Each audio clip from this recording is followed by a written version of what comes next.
አዲስ አመት እየመጣ ነው የፈረንጆቹ ማለት ነውና የሚቀጥለው ሐሙስ ደግሞ የገና በዓል ይቀድማል ከዛ በኋላ አዲስ አመትን ይቀበላሉ የገና በዓል ለፈረንጆቹ የአዲስ አመት መምጫ ሰሞን አይደል አዲስ አመት መጣው ሲል ነው ገናን የሚያከብሩት አሁን አዲስ አበባ የዲፕሎማቲክ ሲቲ በመሆኗ ምክንያት በዓሉ ይመለከተናል በሌላ ቋንቋ በተለይ እንደ መዲናዋ ሁለተኛ ደግሞ የምዕራባውያኑ የገና በዓል አከባበር ሳይታሰብ ስር ሰዶ ሂዶ አሁን ኢትዮጵያዊ መልክ ያዘ ይመስላል አንድ አተገባበሩ ስለዚህ የፈረንጆቹን የገና በዓል አለማንሳት ብዙም የሚቻል አይመስለኝም በተለያየ አካባቢ የሚከበርበት መንገድ ከሌሎች በዓላቶች በልዩነት ደግሞ ገና ሲመጣ ሰው በብዛት ስጦታ ላይ ይዘጋጃል ቤተሰብ ለቤተሰብ ለመሰብሰብ ይዘጋጃል ከሩቅ ቦታ ተሰብስቦ ነው ልጆቹን ይዞ ነው አንድ ላይ ነው ለልጆችም ጥሩ ትዝታ ያለው በዓል ሆኗል በእርግጠኛም ሀገር እንደዛ አይነት ትዝታ አለን ስጦታ ላይ ግን ደግሞ አንተ እንዳልከው መዲና እንደመሆኗ ይሄንን በደንብ ሲዘወተርና ፕራክቲስ ሲደረግ ደግሞ የስጦታ በዓል የመሰብሰቢያ በዓል ሴሬሞኒ የሚበዛበት በዓል የማጌጫ ቤት የሚያምርበት ዲኮር የሚበዛበት በዓል እንደመሆኑ ሌላ ከለር ሰጥቶታል በጣም እንግዲህ ገና መሰረታዊው አመጣጡ የኢየሱስ ክርስቶስ በመወለድ ምክንያት አድርጎ የሚከበር በዓል ነውና ኢየሱስ ክርስቶስ ራሱን ለምድር ሰጠ ከሚለው ሐሳብ የመጣ ከዚያም ሃይማኖታዊ መገለጫዎች ያሉት ነው እና መስጠትን ከዛ ጋር ያገናኙታል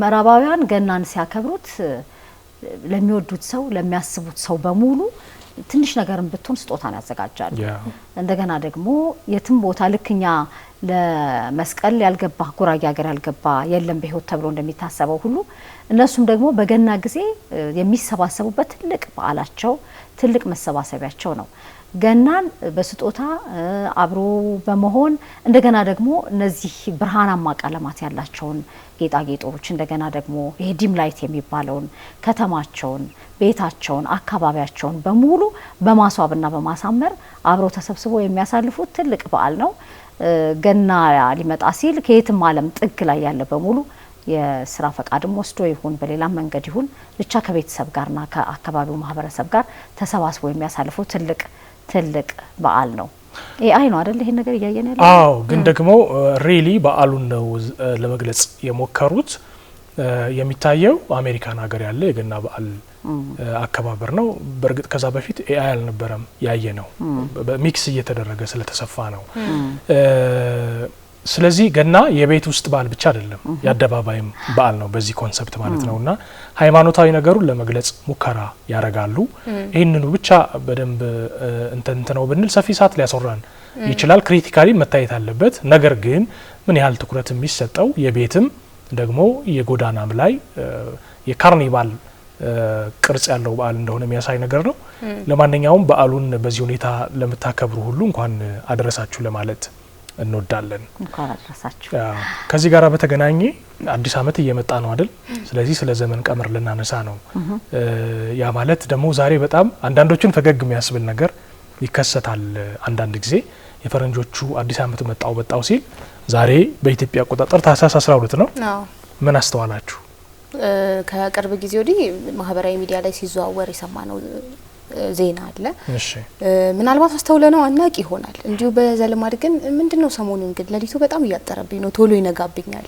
ወይ ደግሞ ቀኑ ቶሎ ያለቀብኝ የምንላቸው በዘልማድ የምንላቸው ነገሮች አሉ አሁን ግን በማስረጃ ተደግፎ ታህሳስ 12 2018 ቀኑ ያጥራል የሚል ዜና ስንሰማ ነበር የገና ጀንበር ሲባል እኮ የከረመ ነው አይደል ከኢትዮጵያውያን ጋር አብሮ የመጣ ነው የገና ጀንበር ቶሎ ይመሻል ነው እንደውም አንዳንድ ጊዜ ሰው ቶሎ መጥቶ ልም ካለ ምን ነው የገና ጀንበር ሆንኩ ይባላል ምን እንደመገለጫም ነውና እንግዲህ ቶሎ ይመሻል ተብሏል ዛሬ ቀኑ ያጥራል ተብሏል እየጠበቀን ምናልባት ግን ተመልካቾችንም ማለት ፈልጋለሁ እንደዚህ አይነት ነገር ልብ ብለን አስተውለን ልናቀው እንችላለን ወይ በሰዓት ልዩነት ይሄን ያህል ሰዓት ነው ይሆ የፈጀው ቀኑ ብለን ልንለየው እንችላለን ወይ ሐሳብ የሚሆን ይመስለኛል ምናልባት ዛሬ በደንብ ልብ ብለን ልናስተውለው ይገባል ዶክተር ሮዳስ ያስቀመጡትን መረጃ ልንገራችሁ በአመት 4 ልዩ ቀናት አሉ አለ ሁለቱ ቀናት የሌሊቱም የቀኑም ሰዓት 12 ሰዓት የሚመጣበት ነው ከዛ አንደኛው ቀን ደግሞ ቀኑ የሚያጥርበት ቀን ነው ዛሬ ታህሳስ 12 ነው ሌላኛው ቀን ቀኑ የሚረዝምበት ነው እሱ አይ ቲንክ ሰኔ ወር ነው በሰኔ ወር 14ኛው ቀን አካባቢ ይመስለኛል እና ይሄ የገና ጀንበር ይባላል የዛሬው ቀን በእኛ ሀገር አጠራር። በርግጥ የገና ጀንበር ሲባል ታህሳስ ወር አካባቢ ሁሉ ያለውን የቀን ማጠር ነው መሰረት አድርጎ የሚነገረው። ትክክለኛዋ የገና ጀንበር ግን ዛሬ ናት ተብሎ ነው የሚታሰበው። ያ ማለት ፀሐይ የምትገባበትና የምትወጣበት ሰዓት ከትናንት በፊትና ከዛሬ በኋላ ካሉ ቀናት ያጠረና የቀደመ ነው። የፀሐይ መውጫዋና የመግቢያ ሰዓቷ ማለት ነው። ምን ማለት ነው? ፀሐይ በተወሰኑ ደቂቃዎች ቀድማ ትወጣለች፣ ዘግይታ ትገባለች እንደ ማለት ነው። ዛሬ ሌሊት 12 ሰዓት ከ34 ነው አሉ ፀሐይ የወጣችው። እኛ ላየንም፣ ግን ሳይንሳዊ መረጃው በጠዋት የሚነሱ ሰዎች የማየት እድላቸው ይኖራቸዋል። እንግዲህ ዛሬ 12 ሰዓት ከ34 ደቂቃ ነው ፀሐይ የምትወጣው የሚል መረጃ ሳይ ድሮ ግን ስንት ሰዓት ነበር የምትወጣው ጥያቄ አጭሮብኛልና እሱን ማወቅ ያስፈልጋል። እንደገና ዛሬ ምሽት ፀሐይ የምትገባው 12 ሰዓት ከ10 ደቂቃ ላይ ነው ብለው አስቀምጠዋል። ስለዚህ በሌሎች ቀናቶች ላይ ከዚህ ሰዓት አርፍዳ ነው የምትገባው ማለት ነው። አዎ፣ ስለዚህ በዚህ መሰረት የቀኑ ሰዓት የቀኑ አቆጣጠር ሰዓት 11 ሰዓት ከ36 ደቂቃ ሲሆን የማታው ደግሞ 12 ሰዓት ከ24 ደቂቃ ላይ ሆኖ ይለካል ማለት ነው ብለው የአስትሮሎጂ መረጃቸውን አስቀምጠዋል።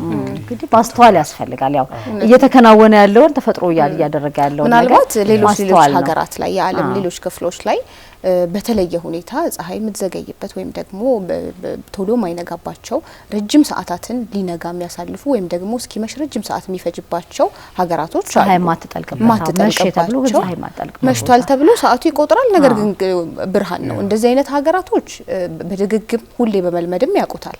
ለኛ ግን ይሄ አዲስ ይመስለኛል ለማስተዋል። ስለዚህ ዛሬ ልዩ ቀን ነው ማለት ነው። በተለምዶ ለረጅም ዘመናት የገና ጀንበር ስንል የኖርነውን በትክክል የገና ጀንበር ዛሬ የሚከናወንበት ወይም የሚፈጠርበት እለት ነው እንደ ዶክተር ሮዳስ ገለጻ። ስለዚህ ይህን ለማስተዋል እድሉ ተሰጥቶናል። ዛሬ እናስተውል፣ ዛሬ እናያለን። በተለይ ምሽት 12 ሰዓት ከ10 ላይ ፀሐይ ትጠልቃለች ተብሏል። በምዕራብ ሰማይ ላይ ጀንበር ትገባለች ተብሏል። ይህንኑ ሰዓት አይተን እስቲ ደግሞ መረጃው ምን ያህል ሳይንሳዊ እንደሆነና እንደሚተገበር እናያለን። አብራችሁ እንድትቆዩ በአክብሮት እየጋበዝናችሁ ነው። ሳምንታዊ ኤንቢሲ እሁድ የመዝናኛና የመረጃ ዝግጅታችን በዚህ ሁኔታ ወደ እናንተ መድረሱን ቀጥሏል። ዜማ ጋብዘን እንመለሳለን። አብራችሁን ቆዩ።